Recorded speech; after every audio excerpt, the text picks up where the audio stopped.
C'est moi qui décide ce qui est intéressant, de toute façon.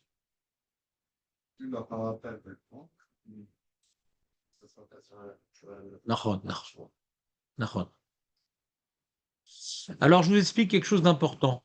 Nous avons vu la semaine dernière, en première partie du cours, c'était fondamental ce qu'on a vu en première partie du cours d'Anahon, c'était la notion de la structure de la tfila. C'est super important. Des feuillets, j'ai plus de feuilles. Ceux qui veulent offrir, j'ai plus de feuilles. Donc, si vous voulez acheter des feuilles, je vous donnerai des feuilles. C'est donnant, donnant. Non, c'est pas que ça coûte cher, c'est que je suis jamais au magasin où ils les vendent. Donc c'est dommage. J'ai fini un feuillet sur ça justement hier, en français très joli, mais j'ai pas pu vous les imprimer. Et trop imprimé, et machin, et puis.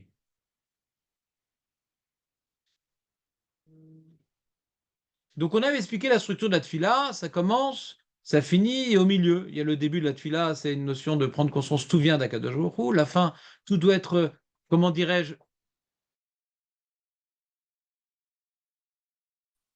réinjecté dans son avoda, et au milieu, donc ce que je demande, c'est les Shem Shamaim, parce que je sais que ça vient d'Hachem, et c'est pour lui que je veux les utiliser. D'accord? Ça nous explique d'ailleurs la raison pour laquelle la majorité des brachot, elles sont sur les choses spirituelles. On demande, il y a des choses personnelles qu'on demande, ouais. On demande l'intelligence, la tchouva et la tan. La slicha, non. Donc tu vois déjà, l'intelligence, c'est pour étudier la Torah, qui me permet d'arriver à la tchouva et la slicha. Donc les trois premières, même ça concerne l'individu, c'est spirituel. D'accord? Après, les seuls trucs matériels qu'on a, ouais, c'est Géoula, Refoua et Parnassa. Nous, si on avait demandé, on aurait pris que pour celle-là, ouais. Oui. Rend ou pas? Ouais. Géoula, Goël, Israël, en vérité, ça parle de la Géoula personnelle, sortir des galères.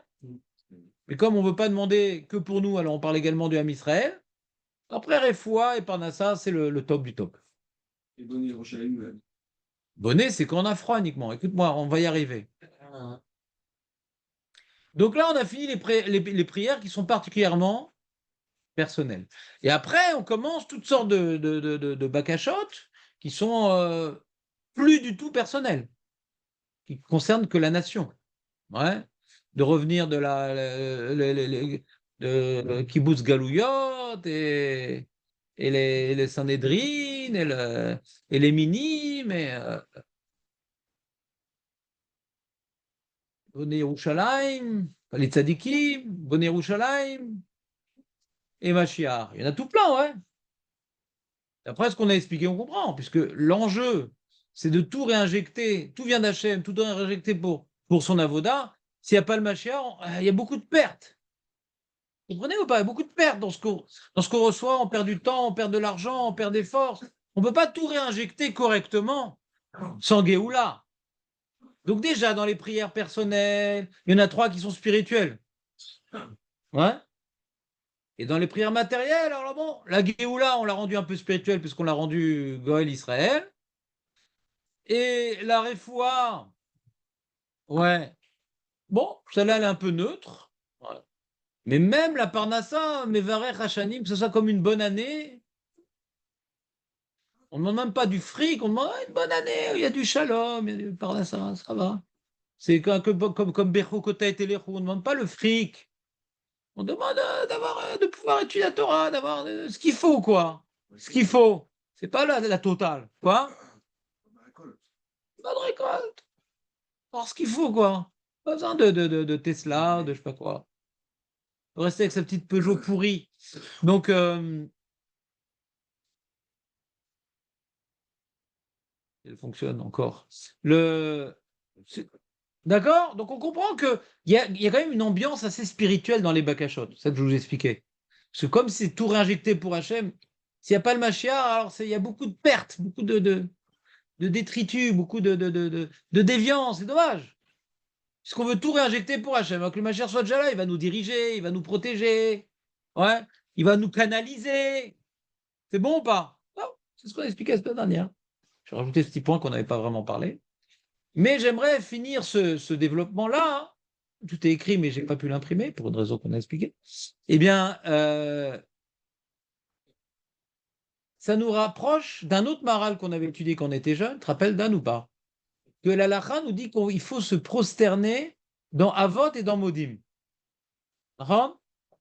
Dans la première bracha et dans la bracha de Modim, il faut se prosterner. Et là-bas, il développe le Maharal, l'idée de prosternation. Quoi?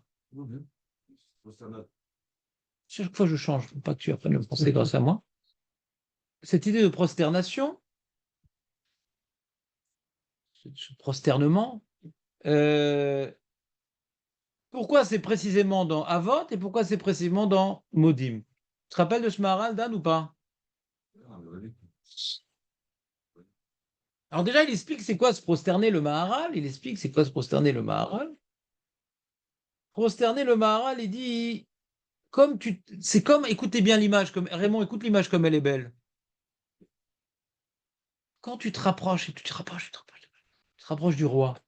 Plus tu te rapproches du roi, plus tu es empli de crainte, et donc tu ne peux pas le regarder dans les yeux, et tu te prosternes à proximité, tu sens des radiations, on va dire, et tu vas te prosterner. Il dit à quel moment on se prosterne? Baruch Ata, juste avant le nom d'Hachem. C'est comme si que Hachem qu'on va prononcer, on va se trouver devant lui. Alors, à son approche, on se prosterne. Vous comprenez ce que je dis? Si vous ne comprenez pas, vous m'arrêtez tout de suite. J'aimerais que ce soit clair pour une fois. Quand on dit Hachem, on se prosterne, et quand on dit Hachem, on lève. Et une marloquette. Mais j'ai prouvé qu'on avait fait cette mara-là, qu'on se relève au moment de Zokef Bachem. Certains redisent Zokef Achre Hachem, on dit Slicha Adoni, Lokatouf Kara Bashulchan Aruch, ouais, Vegam les filles Amaharal, Zevadai chez Zokef Bachem. Pourquoi les filles Amaharal Vadaï Zokef Bachem? Parce que la notion de Zokef Kefufim, c'est que quand je. Alors donc je reprends, je ne vais pas aller trop vite non plus. La prosternation, prosternade, prosternement, ouais, c'est quoi? Si on se rapproche d'Hachem, donc on réalise devant qui on se tient, donc on s'efface. Comme il est tout, je suis rien.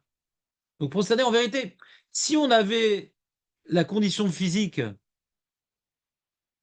on aurait dû se mettre par terre, comme dans le Beth Amikdash, quoi.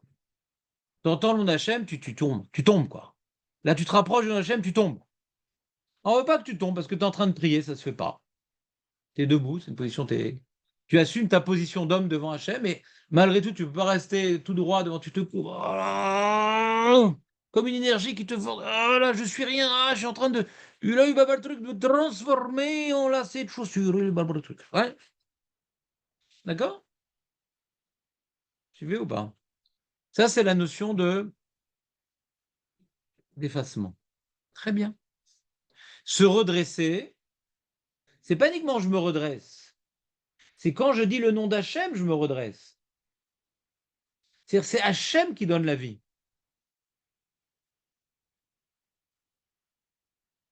Le Yud Kevavke, c'est lui qui me redresse. Quand je me rapproche de lui, je prends conscience de mon inexistence. Mais quand je prononce Yud Kevavke,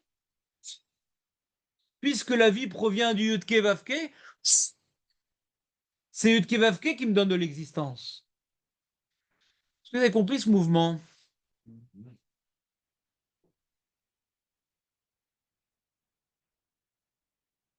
Donc si on synthétise les deux actes,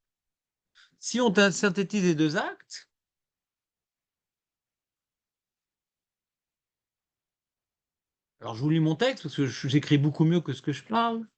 Avant la mention du nom, avec une majuscule nom, l'homme se prosterne car il s'approche de Dieu et ressent que son existence n'est rien. Il s'efface, il se courbe. Il remet son âme entre les mains de celui devant qui toute réalité n'est que le reflet de son être. On a expliqué sans arrêt, rien n'existe. Donc on s'approche de nous, on réalise, tu te rapproches des autres, tu réalises, ah, ben je suis rien du coup. Quand je compare, je suis rien. C'est comme par exemple, tu as reçu, ouais, je sais, tu as reçu un enseignement d'arabe. On a dit, voilà, je vous donnais un shiur sur le arabe. Et toi, tu veux refaire Shabbat, ce shiur-là, tu as bien aimé. Tu veux redonner ce cours-là à des gens. D'accord? Les pauvres. Et, et alors, qu'est-ce qu'on va faire?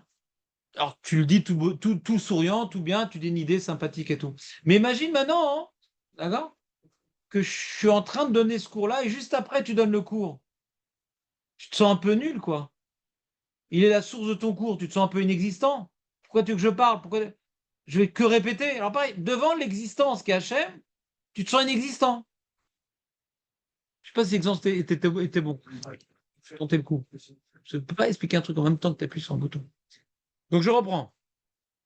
En se redressant, pendant la prononciation du nom, bien sûr, il exprime que tout ce qu'il est vient de lui. Si je me relève, c'est uniquement parce que le nom me relève. C'est clair l'idée ou pas? En résumé, ces deux gestes encadrent la prononciation du nom divin comme deux paroles silencieuses du corps. Je ne suis rien sans toi et je suis tout par toi. C'est clair? Donc pour l'instant, on a expliqué le mouvement.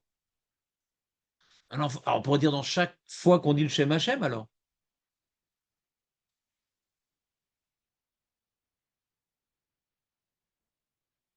Pourquoi c'est Davka dans Avot et dans Modim? C'est clair, Dan, ou pas? Ça te rappelle des trucs? Un peu. Alors déjà, il faut comprendre c'est quoi Avot.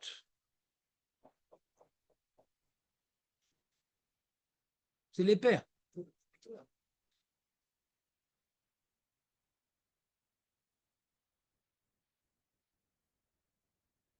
Alors il y a un truc très très profond dans le Maharal ici. Accrochez-vous. C'est comme ton fur entre Mincha Arvit, là. Un truc très profond. C'est quoi Avot? Il dit un truc terrible, le Maharal. Il dit Avot.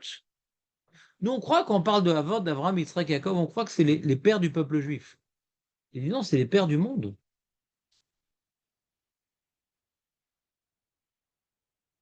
Avraham, Yitzhak, Yaakov ont généré le monde. Ils ont créé le monde. Les nations. Non. Non. Le monde, le monde. Les petites fleurs, les mouches. Ouais, le monde. Le monde existe. Pourquoi le monde? Hachem a voulu créer le monde pour un certain projet.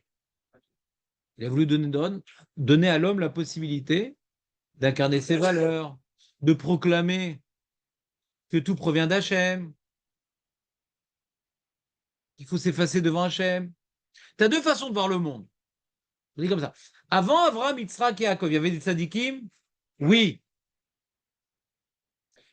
Maëvdel, c'est quoi la différence? Pourquoi les Havot, ils ont été choisis et pas Noir, et pas Malki Tzedek, et pas l'autre, Maëvdel? Et tzadikim avant, hein. Le tzadik, il a pour particularité, bah, on est dans un monde qui existe, bah, il faut bien se comporter dans ce monde. Le monde est une réalité, il faut bien se comporter. Ça, c'est Noir. Le monde est une réalité, il s'est battu pour sauver ce monde. Et il volait pas, et il mentait pas, et il trichait pas. Mais le monde est une réalité auquel il faut s'attacher, mais il faut bien se comporter. Il faut pas détruire le monde, il faut le protéger. Une sorte d'écolo comme ça. Écolo religieux. Avram, il a découvert le grand sujet que le Rambam développe contre Aristote. Et une grande marloquette, écoute Réhouven, puisque je vois que tu commences à t'endormir, donc je vais essayer de participer à ton sommeil. Il y a une grande marloquette entre Rambam et Aristote. Le Rambam dit Aristote, c'est un mec bien quand même pour un goy. Il est arrivé, bien qu'il était goy, à des conclusions de la Torah par son intelligence. C'est presque du roi Hakodesh. Mais il y a un point sur lequel il s'est complètement plantadé. Alors, c'est quoi le... Non, pas du tout. C'est très éthique. C'est très éthique. Il faut traiter les midotes, il ne faut pas courir après les femmes. Au niveau des midotes, il a plein de messages très, très toraniques. Bon, ça, c'est des histoires qu'on raconte sur Aristote, je sais pas, ça. Ah si, Oui, c'est des histoires qu'on entend. Ouais. il disait il faisait le contraire. Oui, je connais ces histoires-là, je connais. Je suis la clé. Voilà ça. Hein? Ça s'appelle Kadmut Haolam. Le Rambam a écrit son guide des égarés, d'accord? Et le guide Mishnah, le guide des égarés. Et donc, faut être gonflé pour faire le guide Michelin quand même. Le guide des égarés, c'est quoi l'égarement? Il s'adressait à une population de juifs qui étaient philosophiques, machin. Donc ils avaient des trucs positifs, parce que dans la philosophie, il y a des trucs positifs. Ouais. En tout cas, à l'époque, on avait encore le courage de le dire. Mais il y avait un point compliqué sur lequel le Rambam s'oppose de manière philosophique. Il vient prouver philosophiquement que c'est un non-sens de dire que le monde est une réalité qui a toujours existé. Ouais, ça marche pas. C'est une erreur philosophique. Donc c'est ça son développement. Donc pourquoi je vous parle de ça? Parce que ça illustre bien la différence entre Noach et Abraham. Noach, il vient dans un monde qui existe. C'est une réalité, le monde.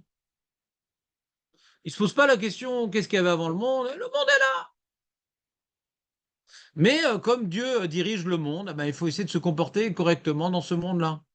Quand est-ce qu'il est venu Dieu? Quand est-ce qu'il est venu le monde? Ça ne m'intéresse pas. Moi, je veux être pécédère. Je veux pas de problème avec le patron, moi. Je veux pas de problème avec le patron. Parce que par exemple, tu rentres dans une boîte. Tu sais, c'est pas lui, hein, le fondateur de la boîte. Mais je m'en fous. Moi, je veux pas de problème avec le patron, moi. C'est qui a fondé Coca-Cola, je m'en fous. Je veux le patron actuel. Ça, c'est le sadique. Pas de problème avec le patron. Je veux me tenir à carreau. Toujours tomber à pic et avoir un bon cœur. Et je me fie pas à la chance. Bah, le trèfle. D'accord? Je suis cartésien, Descartes. Vous comprenez ou pas? Et tu sais qu'est-ce qu'ils disaient le matin? Pokertov. Tous les matins. Ça, c'est la partie que t'es dedans, là, Reven. Maintenant, deuxième étape. Alors, tu t'as réussi à le réveiller. Deuxième étape. Donc maintenant, quand tu vois le monde comme ça, bah, il y a une réalité. Il y a un mode d'emploi. Il faut suivre le mode d'emploi. Ah, vraiment, oui, mais t'as rien compris. C'est pas uniquement qu'il y a un Dieu et qu'il faut se soumettre à lui, etc. Il n'y a que lui. En od milevado. Tellement il n'y a que lui que comme maintenant il y avait d'autres forces dans le monde, normalement, quand tu donnes une certaine place au monde à ton regard, alors tu vas considérer, tu vas être, comment dire, subjugué par cette. Si maintenant le monde existe, tu peux être subjugué par certaines réalités dans le monde. Ça peut être le soleil, ça peut être n'importe quoi. Et quand tu es subjugué, donc il peut commencer à avoir des prémices d'Avodazara. Mais moi, le soleil, je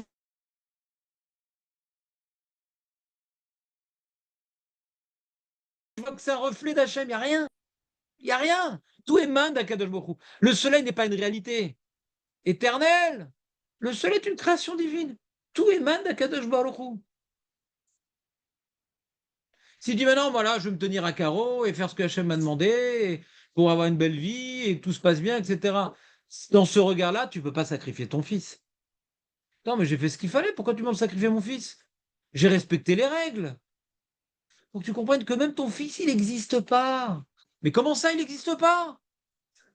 Le fils que j'ai reçu, c'est pour accomplir ta mission, que quand je serai plus là, il y a encore quelqu'un qui dise, voilà, le monde, il y a un mode d'emploi, il y a un truc. Comment tu peux me demander de tuer mon fils grâce auquel il y aura une mission dans ce monde? Mais on s'en fout de ce monde. Il faut que tu reconnaisses l'inexistence du monde.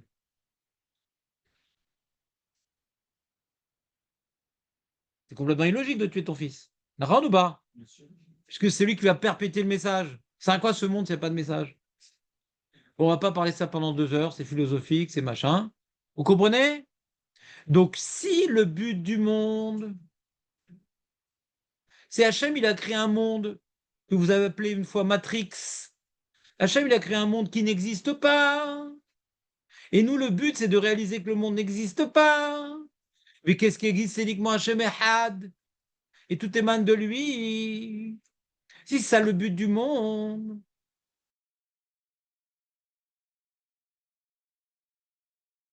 Quand est-ce que le monde, il a compris c'était quoi le monde? Si maintenant quelqu'un commence à. Quand maintenant j'ai créé un truc et personne n'a accompli le mode d'emploi, ça sert à rien ce que j'ai créé. J'ai créé une voiture, personne ne sait conduire, ça sert à rien. J'ai créé un ordinateur, personne ne sait l'utiliser.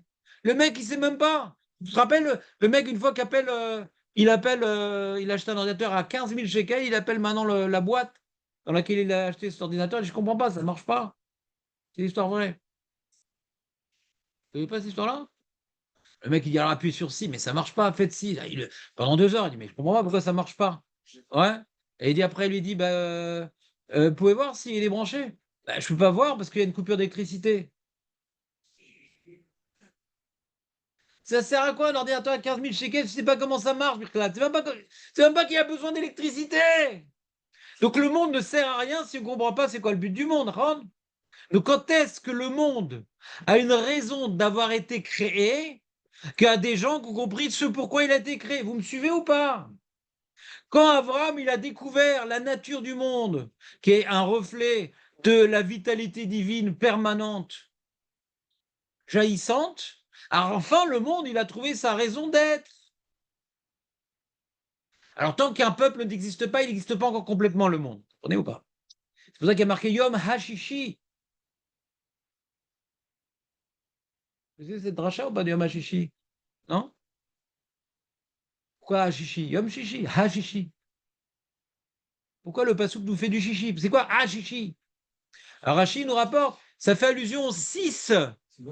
6, 6, 6, 6, 6 Sivan. Deux fois 6, 6 Sivan. 6 Sivan. Laisse tomber. C'est pour les intimes. C'est quoi le 6 Sivan? C'est le nom de la Torah. Lorsqu'un Israël a vécu les façades devant Hachem, le 6 Sivan, et ils ont reçu le programme qui nous permet de nous effacer à Kadosh Baruch Hu, enfin le monde il a existé. Donc il y a marqué le monde il était talouille Véromed jusqu'au 6 Sivan. Alors pareil, quand est-ce que le monde il a pu commencer à exister? Par le Ham Israël. Le Ham Israël quand il a reçu la Torah. Pourquoi il a reçu la Torah? Pour continuer le message d'Abraham, Israël, Jacob. Donc les Avot ne sont pas que pères du Ham Israël, ils sont pères du monde. Vous comprenez pas ce qu'il dit le Maharal? Vous comprenez pas? Comprenez? Comprenez pas? Philosophique? Faut que je dise. Il est bon le Maharal. Tu le gardes. Ouais. Tu vas prendre son numéro.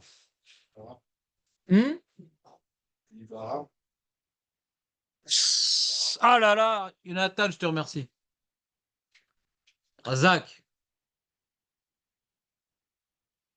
Continuons le développement. Donc, quand on est dans Avot, il dit le Maharal, Avot, c'est quoi? C'est prendre conscience. On avait vu l'autre Maharal la semaine dernière.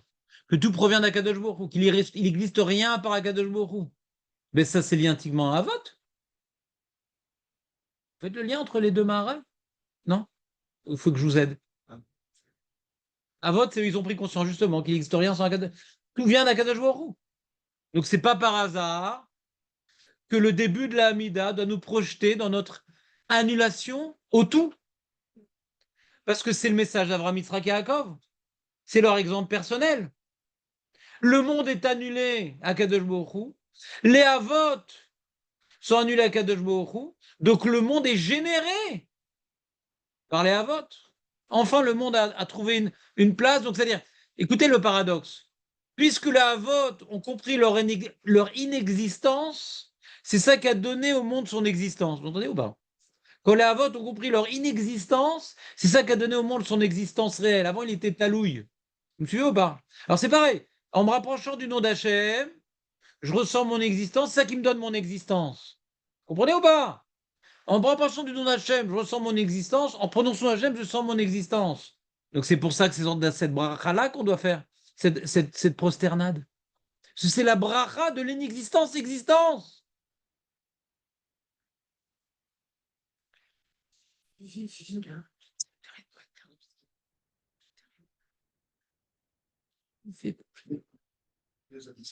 Ça passe pas. C'est clair, Rouven, ou pas? Alors essaye de mimer dans tes yeux une compréhension, quelque chose. J'ai compris. Mais il faut que les yeux aussi témoignent. Les émus, quoi. Non, il faut expliquer Modim. C'est clair, Dan, ou pas? Pour l'instant, c'est clair? C'était sympa ou tu t'ennuies? La suite. Pour l'instant, il t'ennuie. Donc déjà, attends, petit arrêt. On fait un petit arrêt? Un petit arrêt. Pas de blague, non, un vrai arrêt. C'est quoi l'arrêt? Donc maintenant, je suis dans mon Amida. Baruch Ata. Tu sais comment on se prosterne, nous, les Sfaradim? Oui.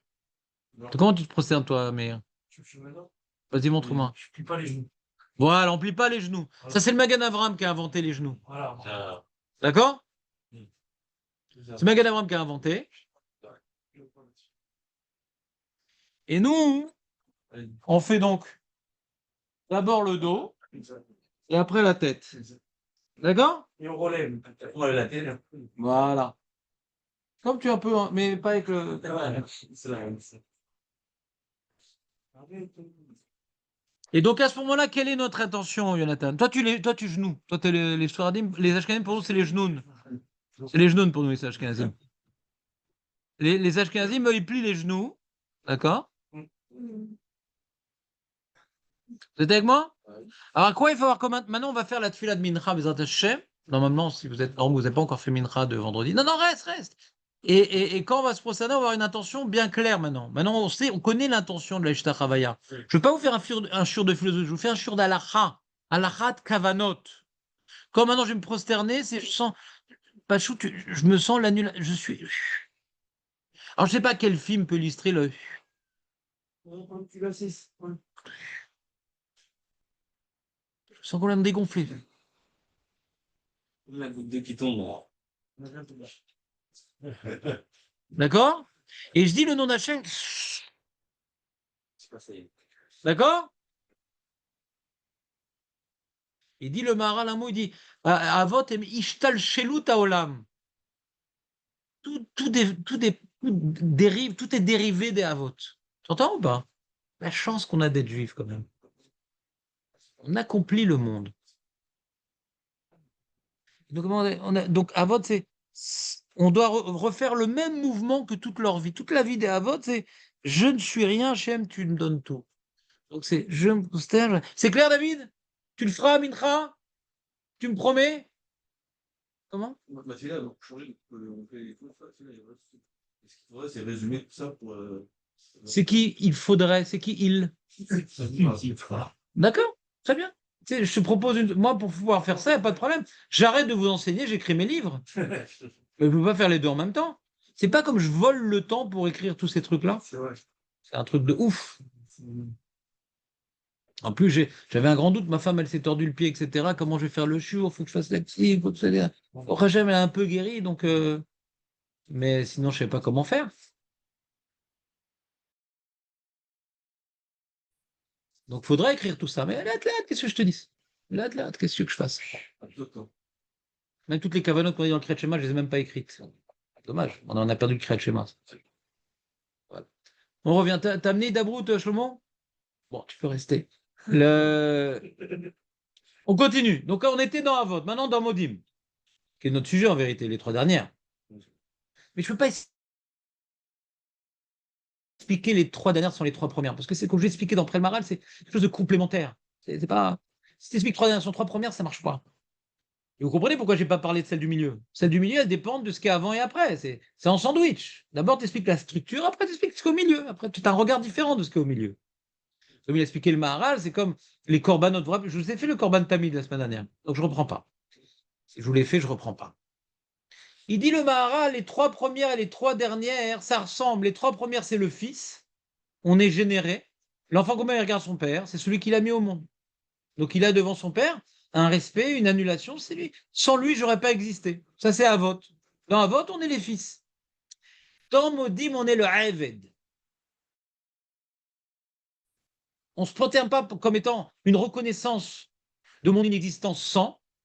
Le respect qu'on a pour les parents, c'est une sorte de prosternation. Sans eux, j'existe pas, d'accord? Que je sois d'accord avec eux, qu'ils aient fait ce qu'il fallait, l'homme est chané, mais sans eux, j'existe pas, d'accord? C'est ça qui vous d'avem. Donc on regarde pas ce qu'il a fait dans sa vie, le papa. Ouais? Sans lui, je ne veux pas exister, je ne veux pas sauter un maillon de la chaîne. Hachem m'a créé, mais par lui. Donc si je ne reconnais pas le par lui, alors aussi le par Dieu, non plus. Et ça va de par Dieu. Ouais?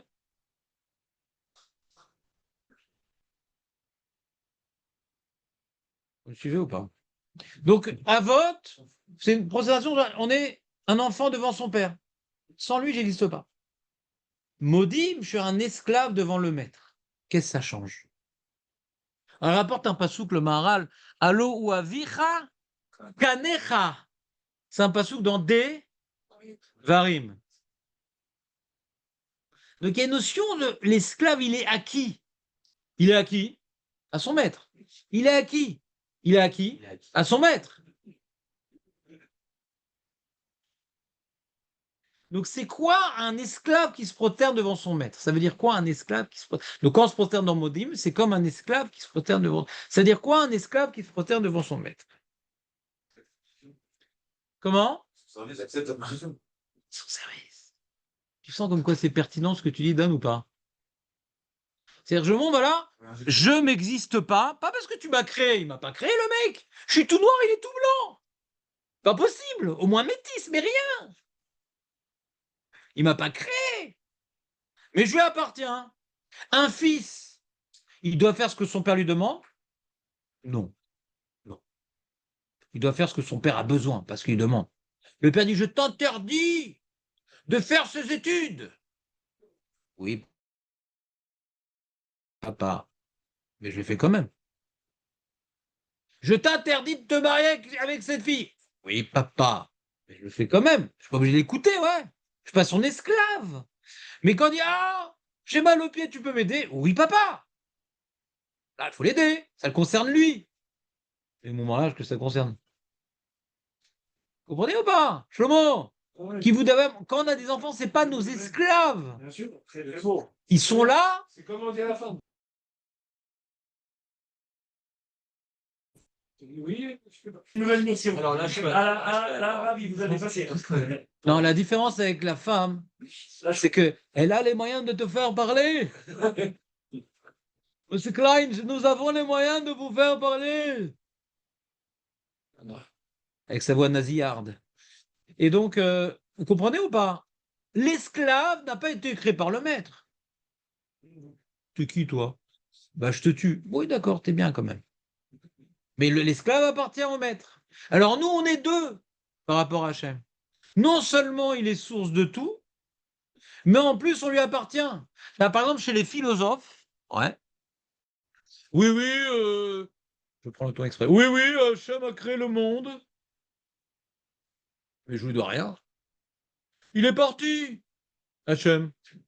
Il est venu partir, créer d'autres mondes. En attendant, voilà, il a créé un monde. Je rends hommage au créateur du monde. Mais je lui appartiens pas. Je reconnais que je ne me suis pas créé par un Big Bang. C'est déjà pas mal. Il y a une évolution quand même. C'est la théorie de l'évolution. Enfin, il y a une évolution quand même. Voilà. Mais bon, voilà, le monde, on est soumis à des règles naturelles, quoi. La loi du plus fort, machin. Voilà, saute. Mais le monde ne s'est pas créé de manière spontanée, il vient d'Hachem. Tu peux reconnaître que tout vient de Dieu sans forcément être à son service. Comprenez ou pas? Et tu peux reconnaître être à son service sans forcément avoir été créé par lui. Ben nous, on a les deux. Tout provient de lui, et on rajoute en permanence, mais il n'a pas voulu que tout provienne de lui en permanence pour juste qu'on dise merci. Comprenez ou pas? C'est pour que tout ce qu'il nous donne, on le réinjecte pour lui. Donc quand on dit Modim, Modim, il y a deux façons de comprendre Modim. Alors Rouven dit Modim, ben c'est merci, il aurait dit, Rouven. Je dis tout le temps merci, Rouven. Tu vis vite dans quelle ville plus tard? On va dire, À Modim? Hein? Mais Modim, c'est quoi? C'est reconnaître. C'est quoi reconnaître? Reconnaître, ça peut être reconnaissant verbalement, et ça peut être reconnaissant physiquement. Quand je suis reconnaissant, c'est pas que verbal. Merci, merci, c'est trop gentil. Ça, c'est reconnaissant verbalement. Et merci, c'est merci, mais qu'est-ce que je peux faire pour t'aider? C'est ce qu'on appelle être assir toda.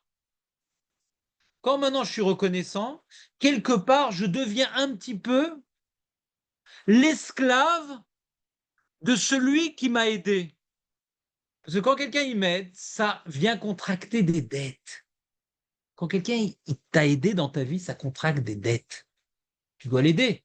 Donc tu n'es plus complètement libre. C'est ce qui s'appelle Assir Toda. Tu es devenu prisonnier de devoir de reconnaissance. Mais si on reçoit tout de lui et en permanence, alors dès qu'il nous demande quelque chose, on va essayer de lui donner. Et même s'il ne nous demande pas, on va s'intéresser à savoir qu'est-ce qui pourrait lui faire plaisir pour qu'il continue à nous donner. Comprenez ou pas? Non, comprenez pas? Donc si tout provient de lui,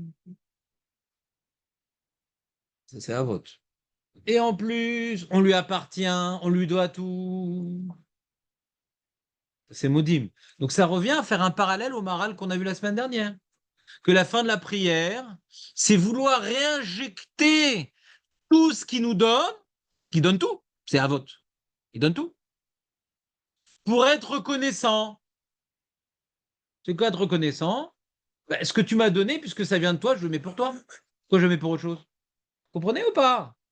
Donc quand on se prosterne dans Modim, puisque c'est le sujet, donc quelque part, non pas j'annule mon être, mais j'annule ce qui existe. Dans Avod, rien n'existe. Dans Modim, tout ce qui existe, parce que maintenant j'ai demandé un certain nombre de choses, et c'est comme si que je les ai reçues. Je, je viens poser devant les pieds du maître tout ce qu'il m'a donné. Je prosterne, voilà, tout ce que tu m'as donné, c'est à toi. Pour pouvoir les reprendre, je me relève et les mettre à son service. Je reprends. Jonathan, lâche pas, lâche pas. Ne lâche pas, Jonathan, reste avec nous. Il y a deux prosternades complètement différentes, David. Il y a la première prosternade, c'est l'effacement devant le Shem. Rien n'existe. C'est une notion très philosophique. Très, très philosophique, très difficile à ressentir. Ressentir son existence, c'est très difficile. Comment? On se le dit, mais finalement, on n'y croit pas vraiment. On y croit, mais on ne le ressent pas. On y croit, bien sûr qu'on y croit. Mais Non, on y croit. on y croit, mais on ne le ressent pas vraiment. On a dit, il n'y a que les anges qui ont un ressenti. C'est pour ça que la Gdusha, machin, ça représente la Takadosh et tout. Donc, on ne peut pas proclamer la Gdusha qui est dire qu'il n'y a que lui. Parce qu'on ne peut pas le ressentir. On ne peut pas proclamer quelque chose qu'on ne ressent pas. On peut en parler, mais on ne peut pas le proclamer. On peut y réfléchir, mais on ne peut pas le proclamer. D'accord? Comprenez ou pas ce que je veux dire? Ah, magnifique. Ça, c'est quand je prosterne à Avot. Bavrata. Hachem. C'est clair? L'image, David. Maudit, j'existe. J'ai demandé la bracha, la parnassa, la refoua, machin. Hachem m'a donné, maintenant que j'ai reconnu que tout vient de lui, j'ai reçu, je sors avec. C'est comme la meuf qui revient du canyon, Hachem Ishmor, avec tous les sacs. Hachem Ishmor. Une opposition à carte de crédit quand tu sais quelle direction du canyon. Le canyon de la mort s'appelle dans Far West. C'est considéré qu'on a conçu. Donc elle revient avec tous les sacs. On est déjà avec tous les sacs. Hachem, il donne, il donne, il donne, il donne, il donne. Donnez, donnez-moi. Et moi, je lui rendrai. D'accord? C'est-à-dire quoi? Donc je viens prosterner tout ce que je suis, pas je suis dans l'inexistence. Tout ce que je suis, ce que j'ai reçu, je le mets comme un plateau de bikurim. Pour après le reprendre et le mettre au service. Et là, je quitte la tuile-là. Voilà, tu vois la notion d'Anne ou pas? C'est très intéressant. Donc, tu penses à des trucs que j'ai reçus. Tout ce que je suis déjà. Ce que je suis, ce que je demande. Je ne prosterne pas. La prosternation dans la première bracha, c'est la proclamation d'inexistence. Et la prosternation dans Modim, c'est pas la proclamation d'inexistence. C'est la proclamation que tout ce que je suis et tout ce que j'ai, je les mets à tes pieds pour exprimer que c'est à toi. Et quand je me relève avec eux, c'est avec l'idée que comme c'est à toi, je vais les réinjecter dans ton service. C'est pas clair? Et que David qui n'a pas compris? Non, mais j'essaie de me donner une idée particulière quand je fais le mot. Ben voilà, je viens de l'exprimer. Dan, tu peux l'exprimer à ta façon. Mais je crois. Mais je ne sais pas, je crois que David, il insiste. Donc, il faudrait qu'il y ait un autre son de voix qui pénètre ces tympans. Ma voix n'est pas encore suffisante. tête grésillante. Jonathan, tu saurais répéter les deux prosternades? Jonathan, tu saurais répéter les deux prosternades? Il faut imaginer Je l'ai imagé. J'ai imagé. quand on se prosterne, quand on dit que je dois remettre au service tout ce que je suis. D'accord. C'est un concept. C'est difficile Bah, travaille sur ce concept. Pardon. Je n'ai pas dit que c'est facile, mais j'ai compris ce qui te manque. C'est parce que c'est pas facile qu'il te manque quelque chose. Merci pour la voiture que j'ai achetée. Merci pour. Non, je parle. Merci pour. Je sais pas, Merci déjà d'être là. Ah oui. Je suis là. C'est-à-dire, je suis conscient d'être là. Dans la première procédure, je ne suis même pas là. Je me rapproche, on a dit, normalement, dès que tu te rapproches d'un Hachem, tu devrais t'effacer, parce qu'il y a quelque chose de tout. Non. Dans deux sujets, on se rapproche d'Hachem, on s'efface. Pourquoi? Il y a dans Avot, qui est la grande effaçade. J'efface l'existence même. Dans Modim, ouais, c'est une effaçade tout à fait relative. J'efface ma propriété de la chose, pas j'efface la chose. C'est-à-dire, tu vois, sur mon livre, il y a écrit mon nom, sur ma maison, il y a écrit mon nom, non, j'efface, je mets le nom d'Hachem. J'efface pas l'existence, j'efface l'identité du propriétaire. Tu vois la différence ou pas? C'est pas mal comme exemple.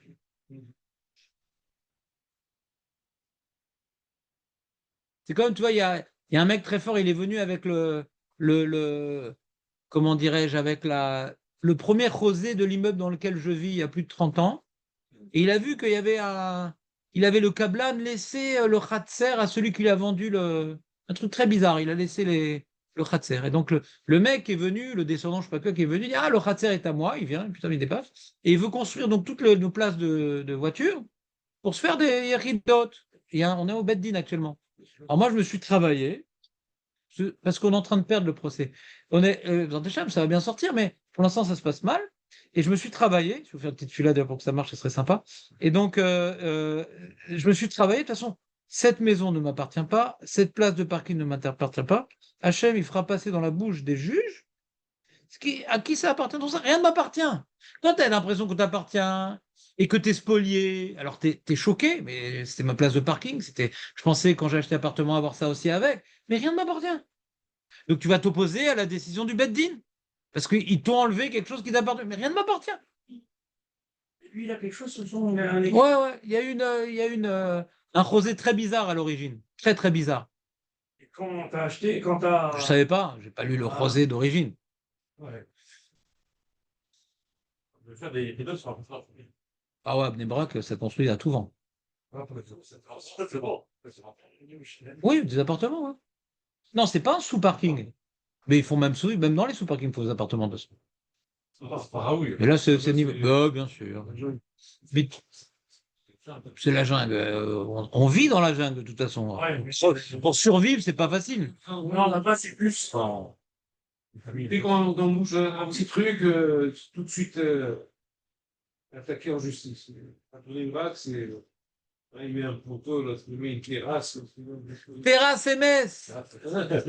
C'est vrai. Je suis pas Mekabel. Donc, je suis pas Mekabel. Ils sont partis voir le Beddin ou ils sont pas On est au Beddin, on est actuellement. L'extérieur ou le. Non, un Beddin juif, Razé Shalom, pas un Beddin goy. J'ai eu peur.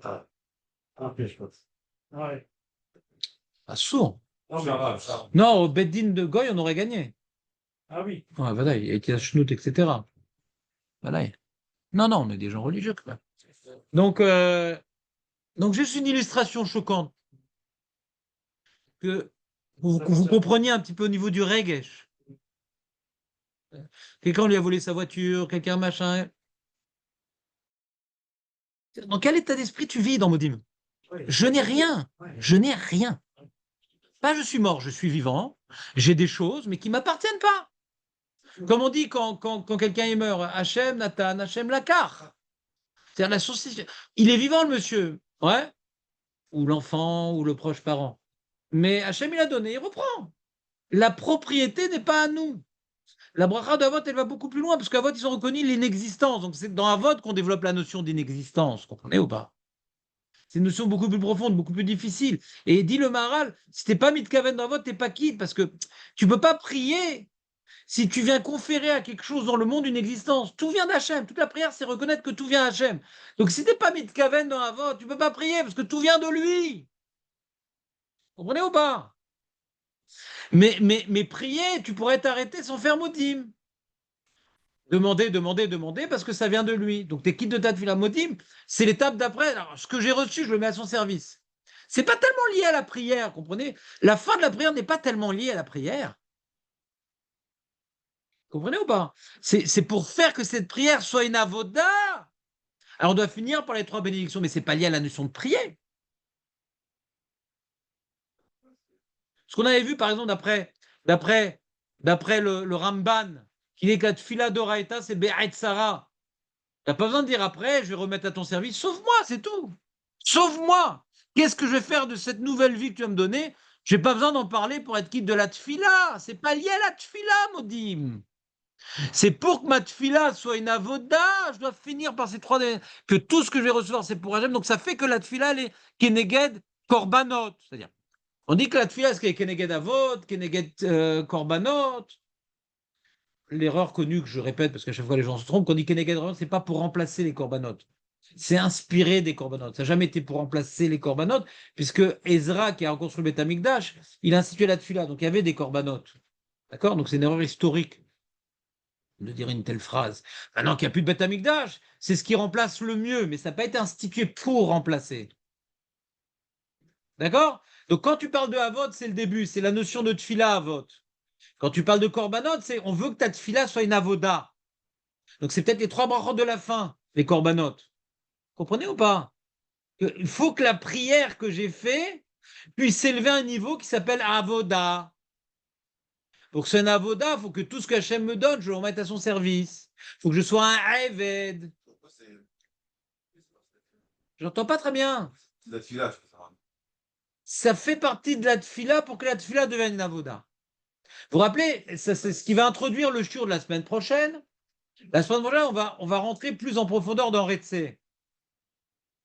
Et ce qu'il faut savoir dans Retsé de fondamental, et on a commencé à Retsé, mais on n'est pas rentré dans le fondamental.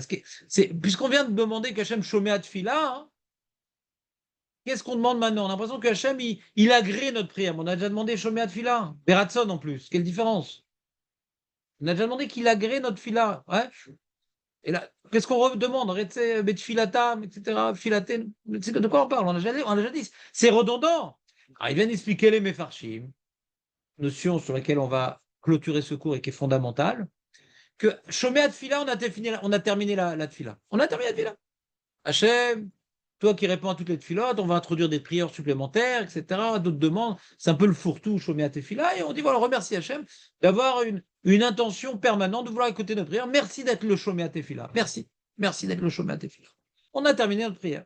Très bien, on a terminé. Et pourquoi tu continues à prier? Ah non, j'ai envie que cette prière soit comparable à un korban. Ah bon? Oui, oui, oui. J'ai envie que cette prière soit comparable à un korban. Comment ça? Que grâce à cette prière, pas j'ai obtenu des choses, que cette prière m'est rapprochée d'Hachem. Que Hachem, maintenant, il me regarde d'un œil différent. Que maintenant, sa Shekhinah repose sur moi. Quand maintenant je me sens que tout vient d'Akadosh Baruch Hu, donc je me rapproche de lui, je m'annule à lui. Et bien que cette annulation à Akadosh Baruch Hu qui m'a permis de demander des choses, cette annulation à Akadosh Baruch Hu qui m'a permis de demander des choses, puisse faire en sorte que je me sens tellement annulé à lui, que je me sens proche de lui, et qu'il réponde à cet élan de proximité par lui-même une proximité. Et donc, pas uniquement l'agrée, il m'agrée moi-même. Qu'on soit agréé par Dieu. Le Corban, il est là pour qu'il nous agrée. C'est quoi Corban? C'est pour arriver à une proximité, les Karev, Corban. Le Corban nous permet de rétablir une certaine proximité, de se réconcilier. La notion du Kippo qu'on a parlé tout à l'heure. Une réconciliation. Que cette fila n'ait pas été juste un moyen d'obtenir, mais un moyen de se rapprocher. Donc accepte ma prière comme un Corban et prends-moi comme étant ton serviteur. Et non pas comme étant un demandeur. Est-ce que ma prière, c'est une occasion de demander ou c'est une occasion de servir? Si ma prière, c'est une occasion de servir, eh bien, accepte-la comme un korban par lequel je veux me remettre entièrement à ton service. Donc, c'est la fin de la tfila. C'est plus tellement la tfila. C'est pour élever la tfila.